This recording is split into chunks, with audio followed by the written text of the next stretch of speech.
Hello, everyone. This is Ramirez with Tidewater Renaissance Fighting Arts, and today I think I'm going to do a three-part series. Three just seems like the right kind of number to talk about bringing in Harnischfechten if you're either in or running a HEMA club. And I figured the best place to kind of start is to think about why you want to do this. So I think for some of us, if we've been doing HEMA for a while, maybe you've done tournaments, maybe you've already gotten some medals, maybe that's not even really your thing. You want to study the history and application of historical martial arts, European martial arts, and you realize you've kind of gone as far as you can go.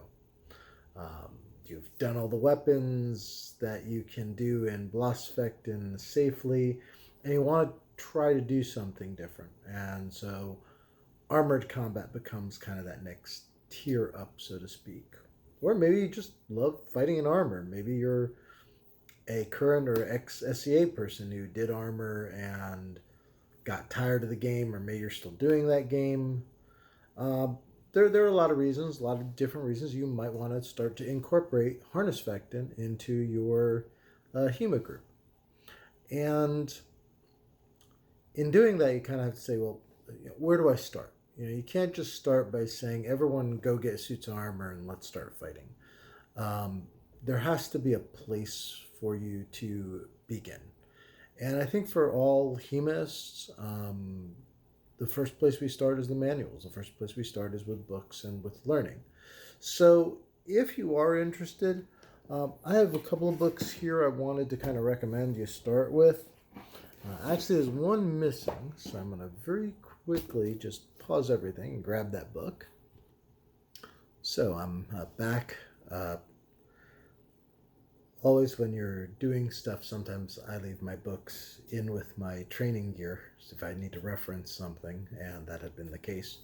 So the first book is one you may already have, or someone in your club may already have, and that's Fighting with the German Longsword by Christian Tobler. This is a good book. Even if you're not doing Harnischfechten, I recommend you get this book if you're interested in German fighting in the Lichtenauer tradition, because it's a very good primer. I recommend it for most beginners because it's a fairly easy book to start out with. But the reason I'm bringing it up for Harnischfechten is the last chapter or two do include fighting in armor. So, starting, I'm just kind of looking through here, but starting in chapter 27, there is a very small section on armored foot combat. So if you already have this book and it goes into half sorting and it goes, I'm just quickly, scrolling through. It's been a little while since I've read through it. But, you do have half sorting. I think there's a small section on wrestling. There isn't, it's actually earlier in the book. But this is a good one to kind of start out with because, as I said, if you do HEMA, you may have it or someone in your club may have it. It's a good starting primer to some of the basics. If you're going to move on from that and you really want to know different techniques for spear or with dagger or with wrestling, half sorting, sword in general, some basic poleaxe, I always recommend that your next book be Gladiatoria. This is Medieval Armored Combat. The title is Gladiatoria. The author, I believe it's Dirk, or Derek, I'm not sure how he pronounces it, but goes into detail. Rather than it being long plays, it gives you simple advice and techniques. So you'll have the medieval illustration and a brief explanation of what is going on. It is divided kind of by weapon. It does occasionally skip around for these different plays and techniques. Some you will find more useful than others, but as I said, I think it's easy to break down so you can practice these with relative ease. Some of the wrestling stuff might not be necessarily recommended. Some of it, they'll talk about things you're probably not using, Like there's a special shield for using a spear. Most of us probably don't use, but you could. And if you wanted to, this is a good book to learn from. It doesn't have as much with poleaxe, and that's where I recommend the third book, which is Burgundianpox, which is largely a prep for La Jeu de la Hache, the plays of the axe. And um, this is very specifically poleaxe, but it's a nice thick book on poleaxe. And if you're doing armored combat, poleaxe should definitely be one of your kind of bread and butter weapons that you are learning to use. And I think between those books, you have a good starting point if you're not necessarily wanting to read the manuscripts in translation or trying to translate the originals. Obviously, there is stuff in Fiore and the Flower of Battle. Um, I'm not a huge Fiore person. Nothing wrong with it if you are, but you know, I would rather go with something a little easier to translate. I think that these are good starter books to if your goal is to ultimately get into armor, and you can't do much more with armored combat without armor. Armor takes a while to acquire. I think that's going to be the next topic in this series. We'll be talking in depth about armor, but I want to first kind of focus once again on if you're doing Blossfechten, if you have a HEMA club, and you want to make this transition. So, as I said, your first step in anything historical is study. And those resources will give you a place to start studying. Some of the techniques you can even practice. I strongly recommend when you start out, especially if you want to get to armored combat, but you're still in Blossfechten gear, you can practice some of these techniques with going back. Like, I wouldn't start with steel. I would honestly start with nylon because your gear is kind of um, optimized to handle doing some of these techniques. Some of the ones that, like obviously, I don't want to really jab into the cloth parts of my fighting jacket at full force, but it's you can kind of practice some of these techniques with the nylon fetters and things, so that's good. The other thing when you start getting into pull weapons, and I've done a few different reviews for the Descendant leather products. There wouldn't have to pole arms, but they have foam and plastic heads that are safe for Blossfechten use. So if we're in our Blossfechten gear, we can start practicing those techniques. Now, obviously, when we spar in the club with them, we take into account we're not wearing armor. So guess what? You get stabbed in the chest, you get stabbed in the chest because you don't have a breastplate on. But you can choose, of course, in a particular match that nothing, in the chest counts. You can only target, let's say, the gaps in the armpits or the gaps at the thigh and the open face, do stuff like that. You can always make up rules to accommodate for the fact that you don't have armor on. Try to watch out for things like neck wrenches, because even in Harnischfechten, we don't generally approve of those particular techniques. And let's say Gladiatoria or La Jeu de la Hache, they're cool to study, but it's kind of like understanding Mordschlag in Blossfechten. We know it's a thing, but we don't generally allow it in our sparring. So keeping that in mind, if you want to do slow work, just like you can do slow work practicing Mordschlag in Blossfechten gear, as long as you're not like going at it full speed and you're just practicing, this is how I do this is how I block it, this is how I counter it. The nice thing about the Descendant leather, as I said, for a hit standpoint, it doesn't hit nearly as hard as, let's say, Purple Heart training poleaxe, which has a rubber head. Really meant more for slow work, and maybe if you're in armor, you can fight with those. But the Descendant leather stuff, for learning spear, partisan, poleaxe, is kind of a really good choice. And if you're trying to foster a Harnischfecten group, you got to kind of show other people in your club why this could be fun, why this is worthwhile doing. Because the other side of it is it's a big expense. So, I mean, not to say HEMA's cheap, but just regular HEMA gear isn't necessarily cheap. Um, if you're doing a lot of high-end gear, then the highest end HEMA gear and the lower end armor are about the same as far as cost, but not everyone might be playing at that level. So kind of keep that in mind. And as I said, I'm going to try to focus armor on my next talk in this series. I just want to kind of bring it up that it's not impossible to get. You'll see like videos of Toby Capwell and spending 30 grand on armor. Not everyone does that. I certainly don't do that. But I do want to bring up the idea that you need to be able to generate interest in your club. And it doesn't have to be everybody, but you need to at least inspire one other person. In my club, I have that. I have one other person who's really into the idea of doing Harnischfechten. And from there, everything can grow, because once people start seeing it, they're like, oh, I may want to get into this as well. So I probably have about 4 or 5 people who are now sparring with pole arms with the Descendant leather equipment that I bought. Actually, it's the other person who actually got me involved in the Descendant leather, because he bought a couple of things when he was at Queen's Gambit, and I was like, well, this is cool. I want to get into that.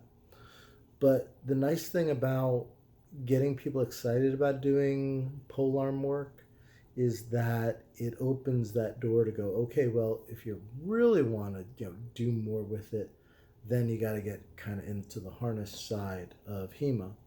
So if you're, once again, trying to inspire other people, I would strongly recommend, start reading, start understanding the techniques specific to armor, and also look into introducing some pole arms, whether or not they're spears or poleaxe. Those are the 2 main ones you're probably going to want to get into. And introduce them with the Descendant leather stuff and get them fighting with that. Because once they're kind of interested in actually doing pole arms, it's like then you kind of got your hooks in terms of, well, if you really want to do this or you really want to get further, then you need to start armoring up. And that can be a way to get into it. I have also, I've reached out to my local SCA group with mixed results. I think there are people out there that are kind of looking when it comes to the SCA and other armor fighting groups. I have a good relationship with the local Buhurt group, but I think they're more interested in getting me to go to Buhurt, which I'm not doing, than necessarily them going into harness, because you train to do something very different. Bohurt is a very different activity. Not all people who wear armor are the same. Scadian fighting is different from Bohurt. Bohurt is different from harness. So, and all 3 of us are different from jousters. So there is that common factor of armor, and you can always try to reach out if you have a local Bohurt group. There may be people who still want to do armor, but Bohurt just isn't right for them. I know it's not right for me, so you may find that. I find that I have a good relationship with our local Bohurt group because of the fact they do a lot of demos. They probably do more demonstrations than my club does, and they've said, we don't know the history. Like, people come and ask about the history and the specifics about the armor. We don't really know that. And our club is very much based in history, so it's a lot easier for us to pair with them at events. And shout out to our local group, the Tidewater Dogs of War.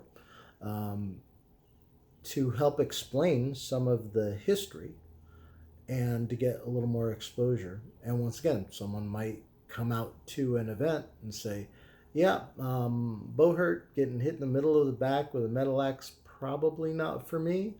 But maybe this other thing, where they're going for the gaps in the armor and it's a little different format, might be. So that's another way to kind of gain interest if you are looking at growing Harnischfechten in your club.